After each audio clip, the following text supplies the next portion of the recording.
मानव की शादी साक्षी से हुई थी। मानव गांव में रहता था। उसके पिताजी की खाद और खेती के सामान की दुकान थी। मानव के दो और छोटे भाई थे, अमर और अभिजीत, और एक छोटी बहन थी, सुकन्या। मानव भी अपने पिताजी के साथ दुकान में ही बैठता था। साक्षी विदा होकर मानव के घर आ चुकी थी। मानव के दोनों छोटे भाई, अमर और अभिजीत, अभी पढ़ रहे थे और सुकन्या की शादी खोजी जा रही थी। इधर मानव का भी परिवार बढ़ रहा था और साक्षी गर्भवती थी। साक्षी की सुई दवाइयों पर पैसे खर्च होते थे और मानव और साक्षी की कुछ व्यक्तिगत ज़रूरतें भी होती थी। लेकिन मानव के पिताजी दुकान से मानव और साक्षी के लिए पैसे देने में हमेशा आनाकानी करते थे।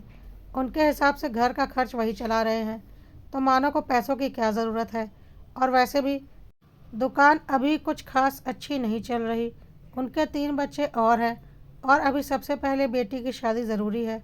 मानव को समझ में नहीं आ रहा था कि दुकान तो अच्छी खासी चलती है, अच्छा खासा पैसा आता है दुकान से, फिर भी पिताजी ऐसा क्यों कर रहे हैं। लेकिन मानव को परेशानी सी होने लगी थी। इसलिए मानव ने सोच लिया था कि वह बाहर जाकर नौकरी करेगा। और एक दिन उसने अपना फैसला घर में सुना दिया, जिसे सुनकर उसके माता पिता खुश हुए और कहने लगे, हाँ बेटा, तू बाहर ही जाकर कुछ नौकरी कर ले। इससे घर में भी थोड़े पैसों की दिक्कत कम हो जाएगी और तेरे भाई बहन, उनकी भी जिम्मेदारियां हम दोनों बाप बेटा मिलकर सब कुछ अच्छे से संभाल लेंगे। मानव उसी दिन अपने घर से दिल्ली के लिए निकल गया, साक्षी को अपने माँ बाप के पास छोड़कर। और दिल्ली में अपने एक दोस्त के पास आकर एक प्राइवेट कंपनी में उसने नौकरी पकड़ ली, जिससे उसे एक ठीक ठाक तनख्वाह मिलने लगी, जिसे वह महीने के महीने अपने घर भेजता था। लेकिन वह सारा पैसा मानव के पिताजी अपने पास रख लेते थे। साक्षी को जो परेशानी पहले थी, वह परेशानी अभी भी थी। और अब तो मानव भी वहाँ नहीं था, तो उसके खाने पीने में भी सास ससुर टोका टाकी करते थे या भी नहीं देखते थे कि वह गर्भवती है। खैर, समय के साथ साक्षी ने एक बेटी को जन्म दिया, लेकिन ठीक से खाना पीना न मिलने के कारण और उचित देखभाल न मिलने के कारण बेटी बहुत कमज़ोर थी। उसका सारा ठीकरा भी साक्षी के सिर पर फोड़ दिया गया कि उसने गर्भावस्था में जमकर आराम किया है, कोई कामकाज नहीं किया है, तो बच्चा तंदुरुस्त कैसे होगा। मानव हैरान था। साक्षी बिल्कुल सूख कर काटा हो चुकी थी और उसकी बेटी भी काफ़ी कमज़ोर थी, पर फिर भी मानव मुंह खोलकर अपने माँ बाप को कुछ बोल नहीं पाया। उसने अकेले में साक्षी से बोला, हर महीने पैसे तो भेजता था, तुमने फल वगैरह अच्छे से क्यों नहीं खाए। साक्षी ने बोला, पैसे पापा के पास रहते थे और अगर कभी मुंह खोलकर फल वगैरह के लिए कुछ बोल भी देती थी तो 4 बातें सुना दिए जाते थे कि घर खर्चे में रोटी चावल दाल तो चलना मुश्किल है, हम तुम्हें फल कहाँ से खिलाएं। मानव को बहुत बुरा लगा, लेकिन वह कुछ नहीं बोल पाया। साक्षी भी सीधी सादी थी। मानव फिर अपने काम पर लौट चुका था। मानव के माँ बाप लगातार उस पर दबाव बना रहे थे, सुकन्या की शादी करनी है, पैसों का इंतज़ाम करो, दुकान से कुछ नहीं होने वाला। मानव जो कुछ भी कमाता था अपने घर भेज देता था, जो कि उसके पिताजी अपने बच्चों पर खर्च करते थे, ना कि मानव की पत्नी और उसकी बेटी पर। मानव जब भी घर आता, साक्षी बहुत बुझी बुझी सी दिखती और उसकी बेटी भी बिल्कुल तंदुरुस्त नहीं थी, क्योंकि उसे भी पौष्टिक भोजन नहीं मिलता था और साक्षी तो दिन भर घर के कामों में ही खटती रहती थी। मानव को लगता था कि साक्षी और अपनी बेटी को लेकर वह दिल्ली चला जाए, लेकिन वह मजबूर था। वह तो खुद अपने दोस्त के साथ क्वार्टर शेयर करके रहता था, तो पत्नी को कहाँ रखता। और घर के हालात देखकर उसे समझ में आ रहा था कि उसके साथ क्या खेल खेला जा रहा है। जो उसने सुना था कि बेटा माँ बाप के लिए शादी के बाद बेटा नहीं पट्टीदार बन जाता है, वही आज उसके साथ हो गया था। क्योंकि बेटे की ज़िंदगी में एक दूसरी औरत आ गई रहती है, तो माँ बाप के लिए बाकी बच्चे तो अपने रहते हैं, लेकिन बड़ा बेटा उनका अपना नहीं रह जाता, क्योंकि वह अपनी पत्नी और अपने बच्चों से लगाव जो रखता है। समय ऐसे ही बीत रहा था। मानव और साक्षी आज तक अपने हक के लिए ज़ुबान नहीं खोल पाए थे। मानव ने अपने कमाए आज तक के सारे पैसे माँ बाप को दे दिए थे। पूरी तरह से खाली था वह। 1 साल के बाद बहन की शादी करवा दी गई थी और बहन सुकन्या की शादी होने के बाद अब माता पिता ने दोबारा दबाव बनाना शुरू कर दिया था कि एक दुकान और हो जाती तो अमर की शादी हो जाती, क्योंकि एक दुकान से तो खर्चा चलेगा नहीं। फिर मानव ने गधा मजदूरी करनी शुरू की और घर में ही एक दुकान और खुलवाई गई अमर के लिए। और फिर अमर की शादी हो गई। साक्षी की बेटी अब स्कूल जाने लायक हो गई थी और साक्षी चाहती थी कि गांव में जो कॉन्वेंट स्कूल है, बेटी का एडमिशन उसी स्कूल में करवाया जाए, लेकिन सास ससुर ने साफ मना कर दिया। जितनी चादर हो उतना ही पैर फैलाना चाहिए। हमारी औकात नहीं है उस कॉन्वेंट स्कूल की फ़ीस देने की, इसलिए चुपचाप बगल के स्कूल में बेटी को डाल दो। साक्षी ने मन मारकर बगल के स्कूल में ही बेटी को डाल दिया, लेकिन साक्षी और मानव को सब कुछ दिख रहा था। 3 सालों के बाद अमर का बेटा भी स्कूल जाने के लायक हो गया और अमर ने अपने बेटे का एडमिशन उसी कॉन्वेंट स्कूल में कराया। अब पैसों की कोई दिक्कत नहीं थी। जब इस बारे में माँ बाप से बोला गया तो उन्होंने कहा उसने अपने दुकान के पैसों से अपने बेटे का एडमिशन करवाया है, इसमें हम क्या कर सकते हैं। इस बार साक्षी और मानव के बर्दाश्त के बाहर हो गया। मानव ने बोला, तो मैं भी तो हर महीने पैसे भेजता हूँ। तो उसके पिताजी ने साफ बोल दिया, तो तुम्हारे बीवी बच्चों को भी तो हम पाल रहे हैं, जबकि घर में सबका खाना एक साथ बनता था और पिताजी की दुकान पर सबका बराबर का हक होना चाहिए। ऊपर से मानव अपने कमाए सारे पैसे भी अपने पिताजी को दे देता था। आज इतनी बड़ी बात कह दी थी उन्होंने। एक बेटा जिसकी दुकान भी मानव ने गधा मजदूरी करके खुलवाई थी, उसकी कमाई से उसके अपने बच्चे और बीवी के लिए अच्छी ज़िंदगी वह चुन रहा था, और एक बेटा पिछले 10 सालों से गधा मजदूरी किए जा रहा था और उसके बीवी बच्चे एक एक चीज़ के लिए तरस रहे थे। आज मानव को खुद के ऊपर बहुत गुस्सा आ रहा था और उसने कोई बड़ा फैसला लेने की सोच ली थी, लेकिन उसे थोड़ा वक्त तो लगता। आखिर साक्षी को लेकर जाता तो रखता कहाँ। इसी बीच पिताजी ने अमर की शादी की सोची और उसके लिए भी दुकान खुलवाने की ज़िद करने लगे।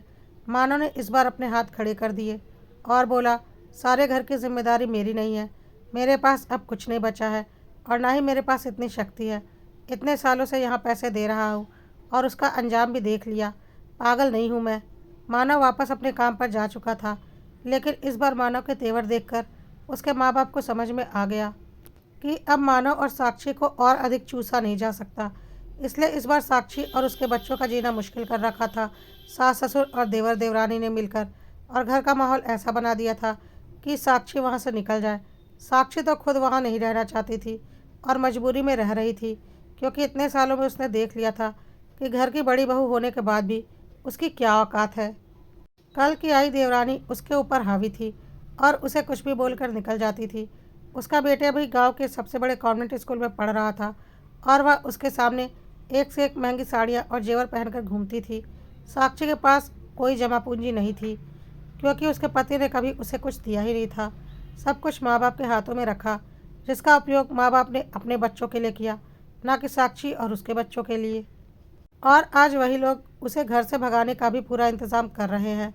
खैर, इसी सब में अमर की शादी भी हो गई और पिताजी ने अपनी खुद की दुकान अमर को दे दी, यह बोलकर कि अब उनसे दुकान नहीं चलेगी, तो यह दुकान अब अमर संभाल ले। मतलब दोनों छोटे बेटों को अच्छे से माँ बाप ने सेटल कर दिया और बड़े बेटे को मजदूर बनाकर घर से बाहर निकाल दिया। साक्षी और मानव सब कुछ देख और समझ रहे थे, पर इन सब में कहीं ना कहीं उनकी खुद की गलती भी थी कि उन्होंने कभी भी अपने हक के लिए आवाज़ नहीं उठाई। खैर, इस बार जब मानव शहर गया तो किस्मत ने उसका साथ दिया और जिस कंपनी में वह काम करता था वहाँ उसकी मैनेजर के पोस्ट पर तरक्की हो गई और उसे कंपनी की तरफ से रहने के लिए एक छोटा सा घर भी मिल गया। बस मानव को इसी दिन का इंतज़ार था। उसने थोड़ी भी देर नहीं लगाई, साक्षी और अपने बच्चों को लेकर शहर आ गया। अब मानव ने घर पैसे भेजने बंद कर दिए थे। माँ बाप फ़ोन करके इमोशनली ब्लैकमेल करते थे, यह बोलकर कि अब तो तेरे पिताजी काम भी नहीं करते, कम से कम माता पिता के लिए तो कुछ भेज दो, आखिर हमारा खर्चा कैसे चलेगा। तो मानव साफ कहता था, दुकान तो पिताजी की है, तो जमी जमाई दुकान अपने छोटे लाडले को दे दी और एक दुकान जो मुझसे गधा मजदूरी करके खुलवाई गई है वह अपने मंझले लाडले को दे दी। क्या उन दोनों बेटों का कोई फ़र्ज नहीं है? क्या वह दोनों बेटे मिलकर भी माँ बाप का खर्च नहीं चला पा रहे हैं? और पापा की दुकान कितनी अच्छी चलती थी, यह बात मुझसे अच्छा कोई नहीं जानता। पापा के पास अच्छी खासी सेविंग पड़ी है बैंक में, यह बात भी मुझे अच्छे से पता है। तो मुझे इमोशनली ब्लैकमेल करने की कोशिश आगे से मत करना। माँ बाप को समझ में आ गया था कि अब मानव उनके झांसे में आने वाला नहीं है, इसलिए अब बातचीत लगभग बंद हो चुकी थी। मानव का दिल टूट चुका था। वजह थी पिछले 10 सालों में जो कुछ भी हुआ था उसके साथ। अमर और अभिजीत माँ बाप के लाडले हैं, यह बात तो उसे पहले से पता थी, और सुकन्या उसकी छोटी बहन वह तो अपने माँ बाप की इकलौती बेटी है, तो उसका लाडली होना तो स्वाभाविक है। लेकिन मानो माँ बाप उसके साथ कोई विशेष लगाव नहीं रखते थे। खास करके उसकी शादी होने के बाद से पता नहीं माँ बाप ऐसा क्यों करते हैं। मानव के लिए यह कोई नई बात नहीं थी, क्योंकि मानव ने अपने दादा दादी को भी यह करते देखा था। दादा दादी ने भी उसके ताऊ ताई को दूध से मक्खी की तरह निकाल कर फेंक दिया था। और मानव के पिताजी, जो कि उनके लाडले बेटे थे, उनको अपना सब कुछ सौंप दिया था। और अब वही खानदानी परंपरा मानव के माँ बाप निभा रहे थे। और मानव ने ऐसा अपने गांव में और घरों में भी होते देखा था। बस फ़र्क इतना था कि किसी घर में बड़े बेटे पराए होते थे और किसी घर में छोटे बेटे, पर कोई ना कोई बेटा पराया जरूर होता था। खास करके वह बेटा जो गांव छोड़कर निकल गया। लेकिन मानो तो गांव छोड़कर निकला भी नहीं था, बल्कि उसे निकलने पर मजबूर किया गया था। खैर, मानव और साक्षी अब सुकून से जीना चाहते थे। अब मानव अपने कमाए पैसे अपनी ज़रूरत पर खर्च करता था। उसने अपने बच्चों को अच्छे स्कूल में एडमिशन करवा दिया था। समय का पहिया ऐसे ही घूम रहा था। 10 साल और बीत चुके थे। इस बीच मानव की माँ का देहांत हो गया था। मानव और साक्षी गांव गए थे। सारा क्रियाकर्म हो जाने के बाद मानव ने जानबूझकर माँ के गहनों की बात उठाई थी। तो पिताजी ने बोला था, हमारी जिम्मेदारी तो निभानी नहीं थी। गहनों की बहुत फिक्र है तुझे। जब तक मैं जिंदा हूँ किसी को कुछ नहीं मिलेगा। सारे गहने मेरे पास सुरक्षित हैं। मानव चुपचाप शहर आ गया था, क्योंकि उसे पहले भी कुछ नहीं मिला था और उसे आगे भी कुछ नहीं मिलने की उम्मीद थी। कुछ समय के बाद पिताजी का भी देहांत हो चुका था। मानव को बहुत अच्छे से पता था कि पिताजी ने जीवन भर बहुत अच्छी कमाई की है। भले ही वह उससे झूठ बोलते थे कि दुकान नहीं चलती, पर जिस दुकान में मानव खुद बैठता था और जिस दुकान को बिना एक बार भी सोचे सीधा सीधा अपने छोटे बेटे के सुपुर्द कर दिया था, जो कि आज भी बहुत अच्छी चल रही थी, क्या मानव को अंदाज़ा नहीं था उसकी कितनी कमाई की गई होगी और पिताजी के पास कितनी ज़्यादा जमा पूंजी होगी। लेकिन जब मानव गांव गया तो भाइयों ने साफ मना कर दिया कि ना माँ के पास कोई जेवर है और ना ही पिताजी के पास कोई एफडी वगैरह है।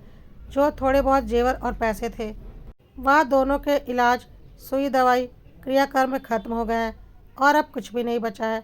जबकि इन सब कामों के लिए मानव ने बराबर पैसे दिए थे। साफ साफ बेईमानी कर गए थे दोनों भाई। और मानव और साक्षी को साफ पता था कि इन दोनों ने मिलकर सारी एफडी और जेवर पर हाथ की सफाई कर दी है। बल्कि अपनी ताई जी से मानव को यह भी पता चल चुका था कि इसमें सुकन्या भी शामिल है और माँ के जेवर और कुछ पैसे उसे भी मिले हैं। कुछ नहीं मिला तो बस मानव को। लेकिन मानव और साक्षी क्या करते जब माँ बाप ही बेईमान थे, तो भाई और बहनों से क्या उम्मीद करनी। मानव और साक्षी चुपचाप वापस दिल्ली लौट आए थे। ले देकर उनके पास बस यही उम्मीद बची थी कि गांव में उनके अच्छे खासे खेत हैं, जिसका बंटवारा होगा तो शायद उन्हें कुछ मिले और उसके बाद वह उसे बेचकर दिल्ली में अपने लिए एक घर खरीद सके, क्योंकि मानव अभी तक कंपनी के दिए घर में रह रहा था। और जिस दिन वह उस नौकरी को छोड़ता उसे घर भी खाली करना पड़ता। मानव की इतनी सेविंग नहीं थी कि वह एक घर खरीद सकता। इसलिए कुछ दिन रुककर मानव ने सोचा था कि वह ज़मीन जायदाद के हिस्से बंटवारे की बात करेगा और अपने हिस्से को बेचकर अपने लिए एक अच्छा घर खरीदेगा। लेकिन एक दिन मानव को उसकी ताई जी से पता चला कि अमर और अभिजीत ज़मीन के कागज़ों में कुछ हेरा फेरी कर रहे हैं। और पता करने पर पता चला कि अमर और अभिजीत ने सारी ज़मीन अपनी अपनी पत्नियों के नाम पर करवा ली है, जो ज़मीन उसके पिताजी के नाम पर थी। और यह काम 1 साल पहले ही हो चुका था और उसे कुछ भी कानो कान खबर नहीं लगने दी गई थी। इसलिए अब मानव कोई कंप्लेंट भी नहीं कर सकता था। अंदर से टूट गया था मानव। और अब उसने अमर और अभिजीत से इस बारे में बात की तो उन्होंने बोल दिया, हाँ तो हम यहाँ रहते हैं, तो ज़मीन बांटकर आपको दे दे। सोच भी कैसे लिया आपने ऐसा। आप यह घर छोड़कर जा चुके हैं तो इस गांव में कोई ज़मीन आपको नहीं मिलने वाली। हम ज़मीन बांटकर आपको दे दें ताकि आप कल को उसे किसी तीसरे आदमी को बेचकर चले जाइए। पागल समझा है क्या हमें? भूल जाइए ज़मीन को। मानव ने बोला, तुम लोगों को शर्म नहीं आती? अपनी कमाई का बहुत बड़ा हिस्सा मैंने तुम लोगों के ऊपर खर्च किया है और तुम लोगों ने मेरे साथ इतनी बेईमानी की।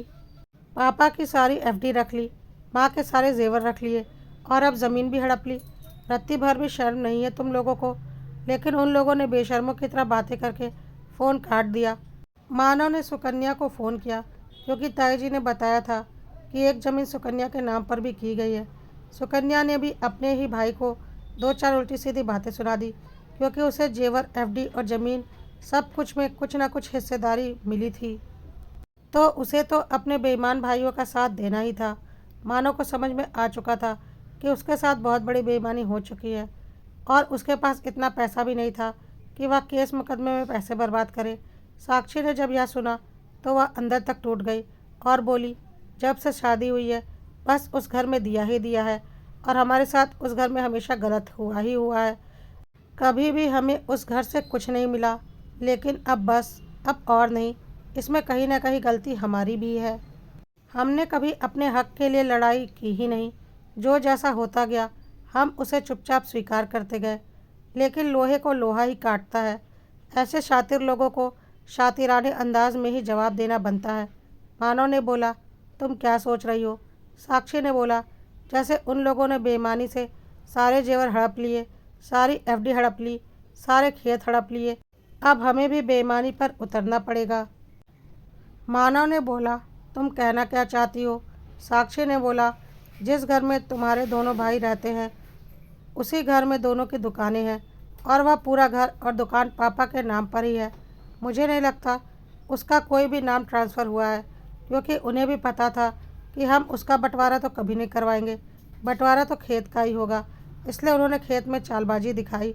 और क्योंकि वह घर और दुकान काफ़ी बड़े हैं तो बिल्कुल मुख्य सड़क पर है, जो गांव को शहर से जोड़ती है, तो उसकी कीमत भी बहुत ज़्यादा है और वहीं उनके घर और अपना जीवन गुजारने का जरिया है। अब हमें उस पर वार करना होगा। जिस तरह से पैसे देकर बेईमानी से उन लोगों ने सारे खेत अपने नाम करवाए हैं ना, वैसे ही हम भी करवाएंगे और किसी को कानों कान खबर नहीं लगेगी। मानव ने बोला, क्या यह करना सही रहेगा? साक्षी ने बोला, जब अगले ने इतना कुछ कर लिया, उसके लिए सब कुछ सही था, तो हमारे लिए क्यों नहीं रहेगा? क्या हमारे बाल बच्चे नहीं हैं? क्या हमारे बाल बच्चों का कोई हक नहीं है? आपने अपनी ज़िंदगी के 10 साल की कमाई तो अपने माँ बाप और भाई बहनों पर लुटा दी, अपने बीवी बच्चों का हक काट कर। और उसके बाद भी हम लोगों के साथ आपके भाई बहनों ने इतनी बेईमानी की, क्योंकि आपके माँ बाप ही बेईमान थे। और अब हमें बेईमानी का जवाब बेईमानी से ही देना होगा। हमें अपने बच्चों का हक के लिए लड़ना पड़ेगा, क्योंकि अपने हक के लिए तो हम कभी लड़ नहीं पाए। मानव ने चुपचाप अंदर ही अंदर पता लगवाया तो सच में वह घर अभी तक उसके पिताजी के नाम पर ही था और घर में ही क्योंकि दुकान थी तो वह पूरा भी पिताजी के नाम पर ही था और वह काफ़ी बड़ा एरिया था और सड़क पर होने के कारण उसकी कीमत उन खेतों से 10 गुने से भी ज़्यादा थी। मानव ने बिना किसी को भनक लगे चुपचाप पैसे के बूते वह पूरा घर और दुकान सब कुछ साक्षी के नाम पर रजिस्टर्ड करवा लिया और किसी को कानों कान खबर नहीं हुई। और इस बात को भी करीब 1 साल बीत गए। अभी तक इस बारे में किसी को कुछ पता नहीं था। पैसों से उसके भाइयों ने यह खेल खेला था और पैसों से ही उसने भी कर्मचारियों को मिलाकर यह खेल खेल दिया।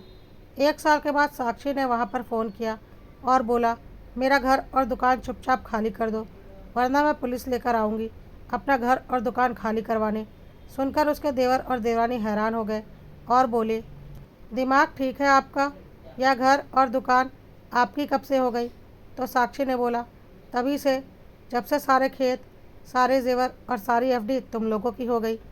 जल्दी से जल्दी मेरा घर और दुकान खाली कर दो, वरना मुझे पुलिस का सहारा लेना पड़ेगा, कहकर साक्षी ने फ़ोन काट दिया।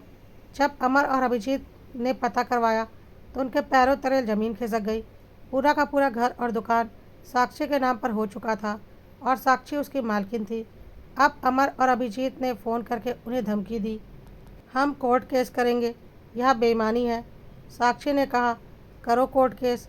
जब कोर्ट में यह साबित हो सकता है कि मैंने बेईमानी से सब कुछ अपने नाम करवाया है, तो यह भी तो साबित हो सकता है कि खेत भी बेईमानी से तुम लोगों ने अपनी बीवियों के नाम करवाए हैं। कानून तुम्हारे लिए अलग और मेरे लिए अलग नहीं है। और तब तो एफडी वाली बात भी खुलेगी कि कैसे पिताजी के मरने के बाद उनकी सारी एफडी उनके 2 बेटे और 1 बेटी में बटी है, जबकि उनकी 4 औलाद थी। एक केस के बाद सारी परतें खुलेंगी। कैसे सासू माँ के सारे जेवर घर से गायब हो गए और किसके पास गए? तुम्हें क्या लगता है तुम केस करोगे तो हम चुपचाप बैठेंगे?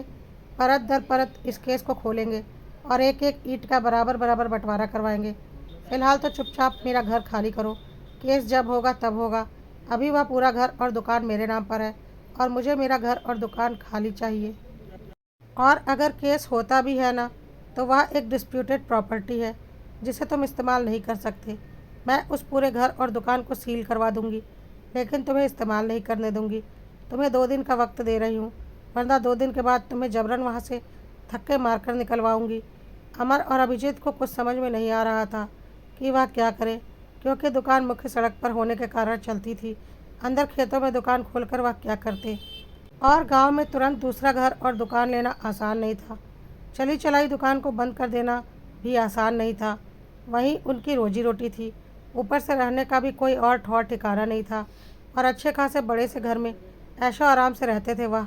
उतना बड़ा घर दोबारा उतनी सुविधाओं के साथ बना पाना उनके बस की बात नहीं थी, क्योंकि उन्हें बहुत अच्छे से पता था उस घर और दुकान की कीमत उन खेतों की कीमत से बहुत ज़्यादा है।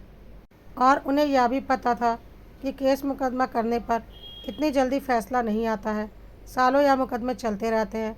और अगर वह दुकान के लिए केस करते तो मानो भी खेतों के लिए केस करता, तो ना तो उनके दुकान बचते और ना ही खेत में वह कोई खेती कर पाते।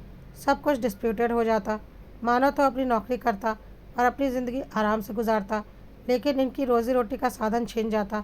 और अगर बैंक में हुए फ्रॉड की बात खुल जाती कि किस तरह से उन लोगों ने पिताजी के अकाउंट में पैसे 3 हिस्सों में बांटे हैं, चौथे बच्चे का नाम हटाकर, तो वहाँ भी उनके फंसने के पूरे चांसेस थे। इसलिए उन्होंने समझौता करने में ही अपनी भलाई समझी और फ़ोन करके समझौते की बात की। मानव ने साफ बोला, समझौता एक शर्त पर होगा कि सब कुछ बराबर बराबर बटेगा, एक एक ईंट बराबर बराबर बटेगी। साक्षी ने भी बोला, सासू माँ के कितने जेवर थे, क्या थे, मैंने सब देखा है, सारे जेवर देखे हैं। पहले सारे जेवर बराबर बराबर बांटे जाएंगे। और मानव ने बोला, पापा की दुकान से कितनी कमाई की है मुझे बहुत अच्छे से पता है, क्योंकि मैंने भी उस दुकान को चलाया है।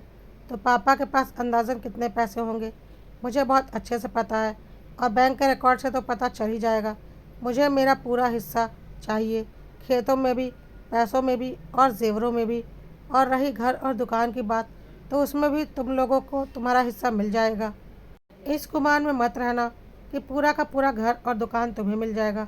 एक दुकान अमर की और एक दुकान अभिजीत की है, और तुम लोगों ने एक दुकान और खोल रखी है जिसे तुम लोगों ने किराए पर चढ़ा रखा है, और उसका किराया आधा आधा बांटते हो।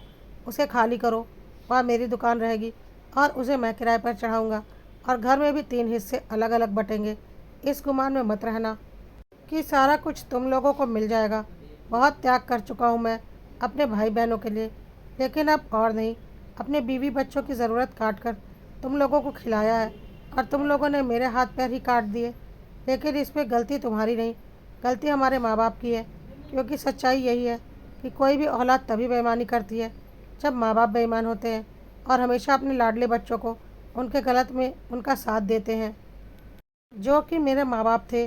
अगर वह मेरे साथ बेईमानी नहीं करते तो तुम लोगों के मन में यह बात कभी नहीं आती कि मेरा कोई मोल नहीं, और तुम लोगों की कभी हिम्मत नहीं पड़ती ऐसी बेईमानी करने की। अब अगर समझौता करना है तो मेरी शर्तों पर और मेरे हिसाब से होगा, वरना मेरा दुकान और घर खाली करने को तैयार रहना। कहकर मानव ने फ़ोन रख दिया। अभिजीत और अमर के पास अब कोई रास्ता नहीं बचा था सिवाय समझौते के। सुकन्या ने फ़ोन करके मानव को काफ़ी उल्टा सीधा बोला कि आप कितने लालची हो, अच्छा खासा शहर में खा पी रह रहे हो, फिर भी गांव में भाइयों का सुख देखा नहीं जाता। तो इस बार साक्षी ने मानव से फ़ोन ले लिया और बोल दिया, बेटी हो तो बेटी बनकर रहो, पटीदार बनने की कोशिश मत करना, वरना तुम्हें भी लाइन पे लाने में देरी नहीं लगाऊंगी, क्योंकि अब मुझे महान बनने का कोई शौक़ नहीं रहा। सुकन्या को भी समझ में आ गया था कि अगर वह अब इन पचड़ों में ज़्यादा पड़ेगी तो वह भी घसीटी जाएगी, और इसमें उसका खुद का नुकसान है। इसलिए उसने भी शांत रहने में ही अपनी भलाई समझी। अब ऊँट पहाड़ के नीचे आ चुका था, क्योंकि नीच लोगों को समझाने के लिए नीचता की हद पर जाना पड़ता है, जो साक्षी और मानव ने कर दिखाया था।